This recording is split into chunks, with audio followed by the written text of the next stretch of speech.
ایران کی جوابی کارروائیاں، اسرائیل کے مختلف علاقوں میں میزائل اور ڈرون داغتے، تل ابیب، حیفا اور یروشلم میں سائرن بج اٹھے، شہریوں کی دوڑیں لگ گئی، بنکرز میں پناہ لے لی۔ حزب اللہ نے اسرائیلی فوجی مراکز کو نشانہ بنایا۔ اسرائیل نے بیروت سمیت لبنان کے مختلف علاقوں پر بمباری کی۔ تازہ حملے میں 3 شہری شہید اور 8 زخمی ہو گئے۔ شہادتوں کی تعداد 75 ہو گئی۔ اسرائیلی جارحیت کے باعث 18,000 لوگ بے گھر ہو گئے۔ سعودی وزارت دفاع کے مطابق الخرج شہر کے قریب 3 کروز میزائلوں اور 3 ڈرونز کو تباہ کر دیا گیا۔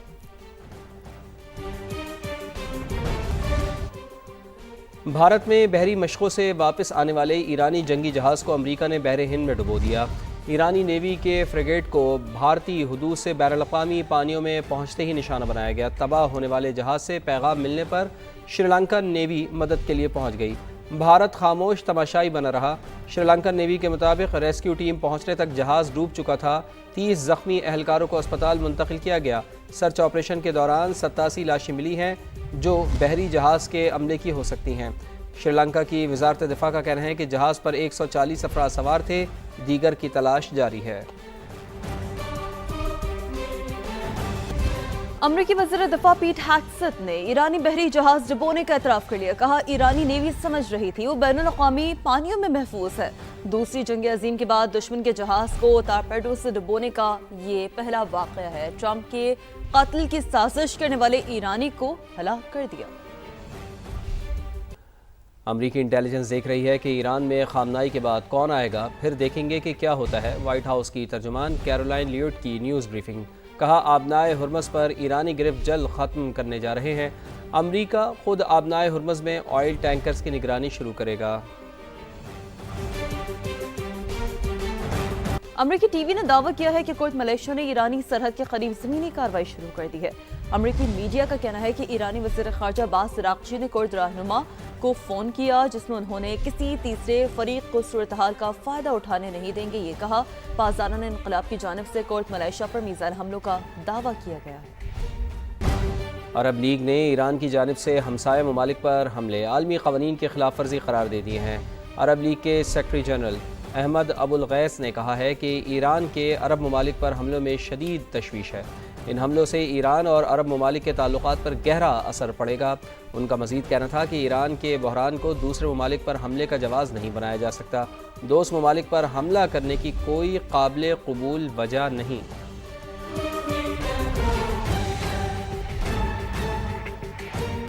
قطری وزیراعظم سے ایرانی وزیر خارجہ عباس عراقچی کا رابطہ ہوا ہے۔ مشرق وسطی کی صورتحال پر تبادلہ خیال کیا گیا۔ قطری وزیراعظم نے کہا ایران نے ایئرپورٹ سمیت اہم تنصیبات پر حملے کیے۔ انڈسٹریل زون میں LNG پلانٹس پر بھی میزائل داغے، شہری اور رہائشی علاقوں کو بھی نشانہ بنایا۔ عباس عراقچی کا کہنا تھا کہ ایرانی میزائل حملے امریکی مفادات پر مرکوز تھے، ریاست قطر کو نشانہ نہیں بنایا گیا۔ قطری وزیراعظم نے کہا کارروائیاں ایران کی جانب سے صرف تناؤ بڑھانے کی کوشش ہیں اور ان میں کسی قسم کی حقیقی امن خواہش یا تنازع حل کرنے کا ارادہ نہیں۔ حملے فوری طور پر روکے جائیں۔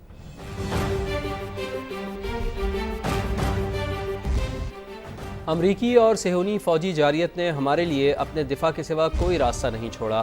ایرانی صدر مسعود پزشکیان کا ایکس پر پیغام۔ کہا خطے کی سلامتی اور استحکام فریقین کی مشترکہ کوششوں سے ہی یقینی بنایا جا سکتا ہے۔ ہم ہمسایہ اور برادر ممالک کی قیادت کا احترام کرتے ہیں۔ برادر اور ہمسایہ ممالک کے سربراہان نے جنگ سے بچنے کے لیے سفارتی ذرائع سے بھرپور کوششیں کی ہیں۔ چاہتے ہیں امریکہ اور ایران کا کشیدگی ختم ہو جائے۔ پاکستان اور دوست ممالک امریکہ اور ایران کے درمیان معاہدے کے لیے کوششیں کر رہے ہیں۔ مشیر وزیر اعظم رانا ثناء اللہ کی پروگرام ریڈ لائن میں گفتگو۔ بولے ایران کو سعودی عرب سے گارنٹی لے کر دی ہے کہ ان کی زمین ایران کے خلاف استعمال نہیں ہوگی۔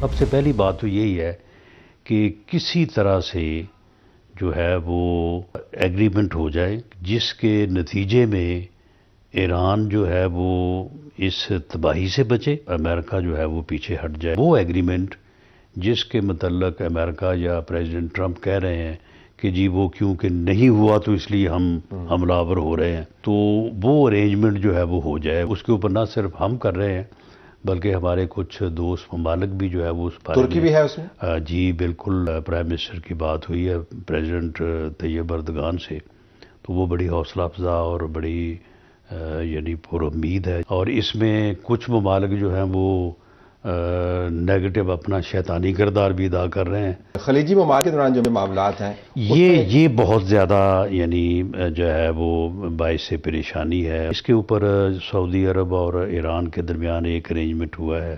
پاکستان نے ایران سے بات کی ہے کہ جی آپ مہربانی کریں اور یہ نہ کریں، خاص طور پہ سعودی عرب کی بات ہوئی تو انہوں نے کہا کہ جی وہ ہمیں اس بات کی گارنٹی دیں کہ ان کی سرزمین ہمارے خلاف استعمال نہیں ہوگی، تو ہم بھی اس بات کا یقین دلانے کو تیار ہیں کہ ہم یہ نہیں کریں گے۔ پھر سعودی عرب نے یہ جو ہے وہ شورٹی دی ہے وایا پاکستان۔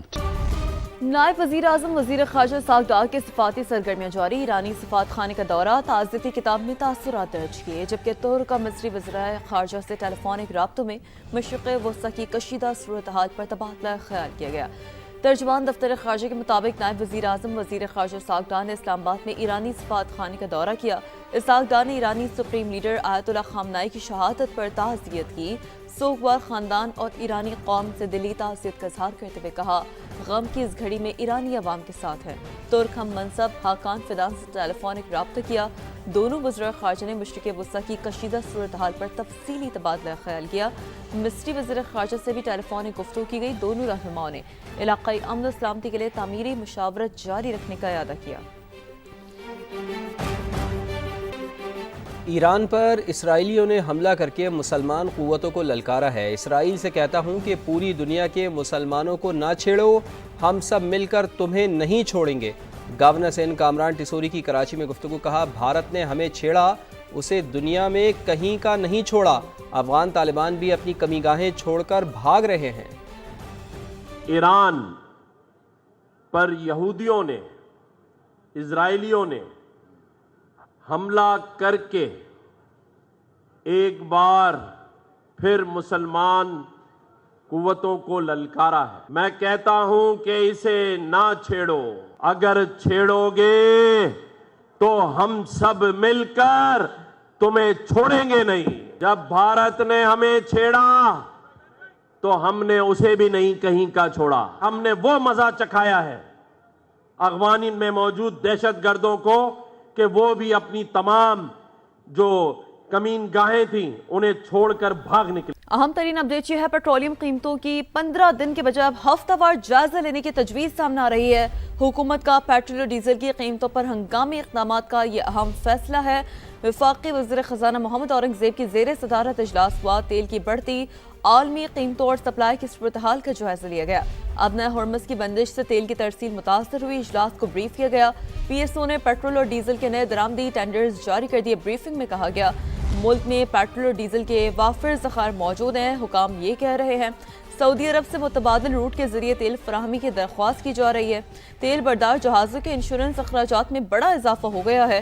حکومت آئل کمپنیوں کو اضافی اخراجات کی ادائیگی پر غور کرے گی۔ مشرق وسطی کی سنگین صورتحال، متحدہ عرب امارات میں پھنسے پاکستانیوں کی واپسی کے لیے پی آئی اے کو یومیہ 2 پروازوں کی اجازت مل گئی ہے۔ جدہ، ریاض اور مدینہ کے لیے پروازیں معمول کے مطابق جاری ہیں۔ ایمریٹس ایئر لائن نے دبئی سے آپریشن 7 مارچ تک معطل رکھنے کا فیصلہ کیا ہے۔ ایئر عربیہ کا یو اے ای سے فضائی آپریشن 9 مارچ تک معطل رکھنے کا اعلان۔ سعودی ایئر سے پروازیں 6 مارچ تک معطل رہیں گی۔